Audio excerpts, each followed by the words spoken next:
Polly, gusto nang lumabas? Labas na tayo? Nam nam nam nam nam nam nam. So dito guys, restless na talaga siya kasi siguro nagko-contract na at malapit na talaga siyang manganak. Kaya wala siyang tigil ka mamiyaw-miyaw sa akin.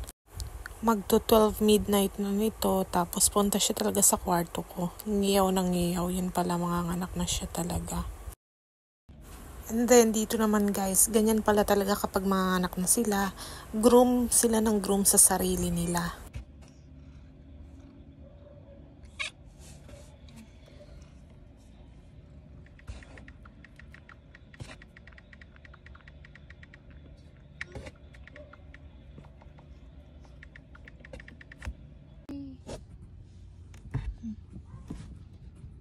Itim.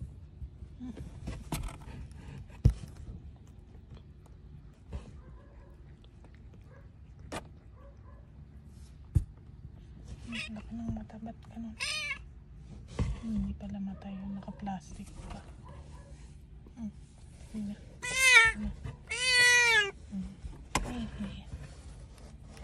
Isa. Ito tumigas. Kanti naman yan kung malinis. Wakan mo itong camera ko. Hanap ako ng isa pang basa.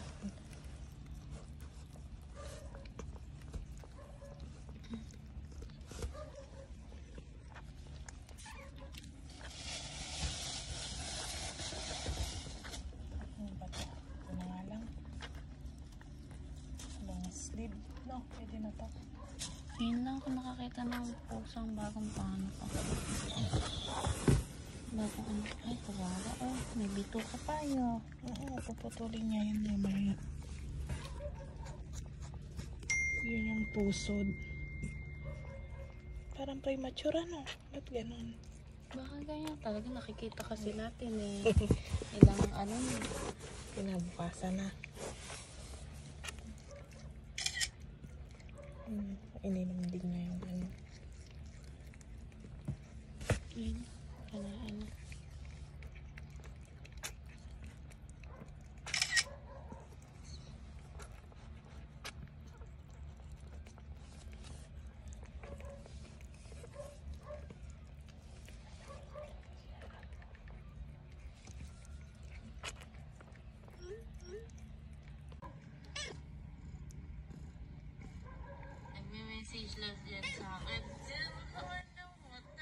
So dito guys, nagko-contract yung tiyan niya, ang tigas-tigas. Tapos miyaw pa rin siya ng miyaw kasi siguro humihilab din na parang tao rin pag nanganganak. Ano, nakatanggal na ba?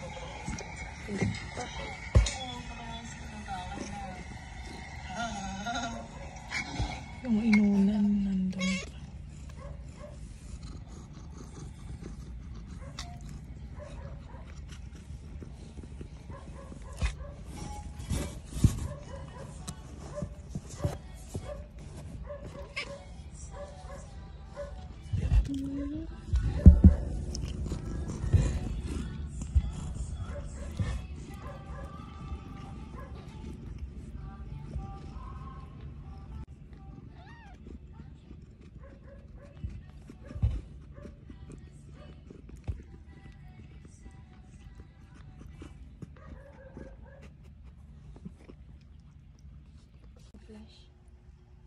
May ilaw na eh. Then ito na guys, yung pang second kita niya. Siguro mga 10 to 15 minutes yung interval bago ulit siya lumabas.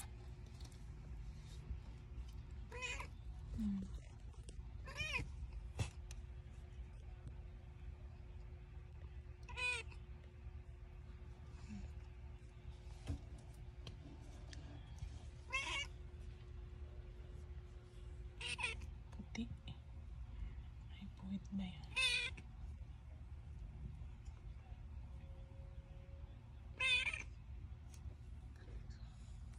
White din.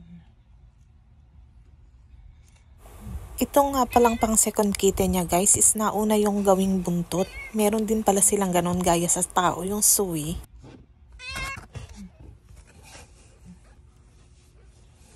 Good job, Polly.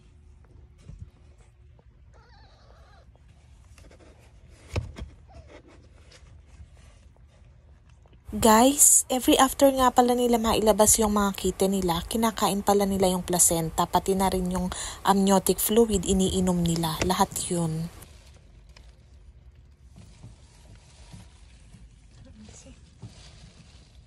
So, dito, naka-2 kittens na yung na-deliver niya. And then, yung pang 3 kittens, hindi na namin naintay kasi masyadong ang tagal na ng interval. 30 minutes ko nang hinintay, pero hindi pa rin siya lumalabas. So, hindi ko na yun na-videohan kasi masyadong late na. Then, next morning ko na siya pinuntahan, mga 5 a.m. And nailabas na niya yung pang 3rd kitten niya. Nung nailabas niya na nga itong pang 2nd kitten niya, akala ko patay guys kasi parang hindi siya humihinga tsaka hindi gumagalaw.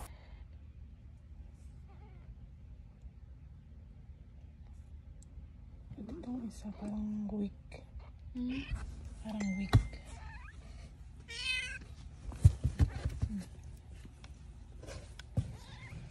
No.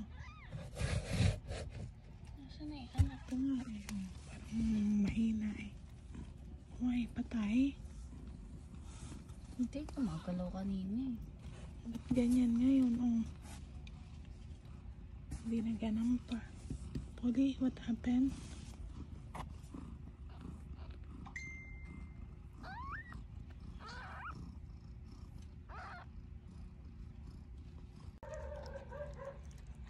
Kitibito ka. Ito na pala guys yung sinasabi ko sa inyo na kinakain nila yung placenta nila. Tapos tinakpan ko lang kasi baka community strike tayo.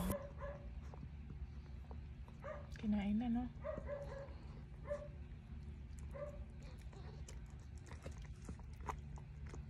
Pag nade-depress tayo mga bagong pangalan, kinakain mo ano? Pag mahina, kinakain na nila. Video, may sound pa tayo.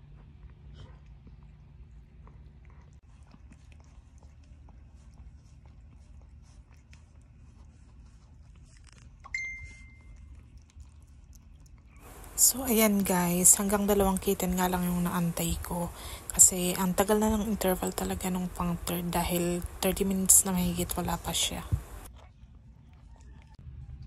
So, eto na guys, nung next morning, mga bandang 5 a.m. nung chinek ko na siya ulit sa taas. Syempre, nakapanganak na siya. At 3 lang lahat yung kittens niya. Ang cute ng mga patterns ng, nila, ng fur.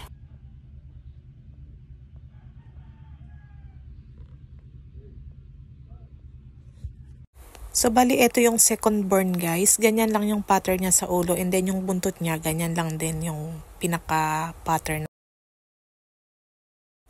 Ito naman yung bunso guys, yan. Kaliko siya, ang ganda rin ng pattern. Tapos balance na balance yung distribution ng fur pattern sa mga mata niya. Ito yung pinakapanganay guys, yung unang lumabas. So ang pattern niya para siyang panda, very simple. Tapos yung buntot niya ganyan lang din.